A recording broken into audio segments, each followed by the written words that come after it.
What's up, guys? Welcome back to my channel, Swaggy. You can also find me over at Daily Vikings, my brand new channel. Join the Discord, Vikings fans. I'd love to have you.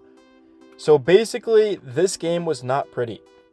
That Dalvin Cook 53-yard touchdown run certainly was, though. Shout out Dalvin Cook, bro. That man's he's a menace out there. I love me some Dalvin Cook. But this game was not pretty. Like, let's be real here for a second. So I was getting comments throughout the game on my video talking about how the Vikings are going to be a problem. And I got comments saying, oh my God, like, you see how bad we look, and you're saying that this team is going to be in the playoffs and they're going to be a contender. The thing about the Minnesota Vikings is they were outgained by 224 yards. But what's the most important thing when you play a football game? You win, right? Did the Vikings win this game? They did. And yes, guys, when you go up against elite teams, they lost to the Eagles. Is that a coincidence that they beat everyone else besides the Eagles, the team that they really need to beat? No, it's not. But the Vikings are just getting started. They're learning a new scheme on both sides.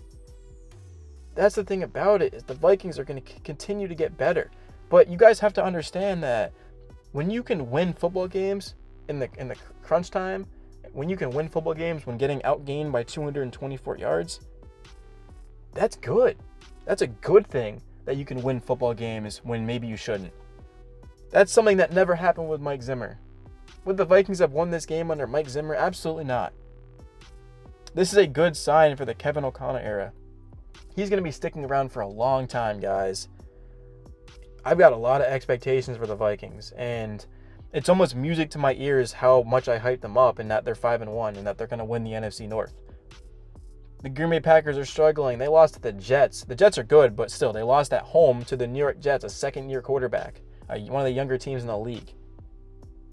The Vikings, they're taking on the Cardinals at home, Commanders, so they have a chance to go 7-1. 7-1. And then they've got to buckle up because it's going to be a long ride. They're taking on the Buffalo Bills, the Dallas Cowboys, who will have Dak Prescott back in that game, the Patriots, the Jets.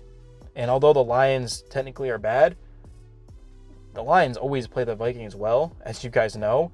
And the Lions, they've got, honestly, they've just got a lot of heart. I'm not going to say that's really it. They've got a lot of heart. They go out there and play hard, but they're not good. But I'm just pretty amped about the Vikings right now. I mean, last week, they scored 3 straight touchdowns, and they needed a comeback. They were down. Kirk Cousins played one of the best first halves of football you'll ever see by a quarterback. And despite that, they still had to come back and win that game. And then in this game, they got off to an even stranger start.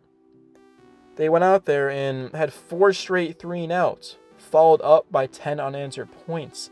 The offensive line, it definitely had issue with the blitz, guys. The defensive line, they've got to be better up in the trenches. But me personally, I'm happy that the Vikings won this game. I'm happy that Dalvin Cook had a 53-yard touchdown run because he had close to 100 people that were watching the game. Remember, he went to college over there and down in Miami. So this was one of those games where you're just happy you got the win. Maybe you shouldn't have, like I said, but the Vikings offense, I mean, it went 3-and-out on 10 of their first 15 total drives. The Vikings, I just had a crazy stat for you, but I lost it. Oh, here we go. So the Vikings won a football game in Miami for the first time since 1976. Tom Brady wasn't even born, bro. Tom Brady wasn't alive the last time the Vikings did that. So, guys, I hope you have a blessed day. I really appreciate you, man. I never thought I'd be making Vikings videos. Like, if you were to ask me like a month ago, like I'd be making Vikings videos, I wouldn't have laughed, but I would have been like, nah, you're tripping, bro. There's no way.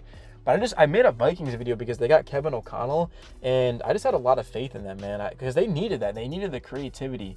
They needed just a new leader in there in Minnesota. I've been saying this for years. And here I am, and we've got a Vikings channel. We're making Vikings videos a couple times a week, and it's looking like a blast. But yeah, guys, I hope you have a blessed rest of your day. And if you enjoyed the video, smash the like button, subscribe. I'd love to have you. And I'll see you in the next one. Let me know your thoughts down below on the game, your thoughts on the Vikings team right now, and I'll see you.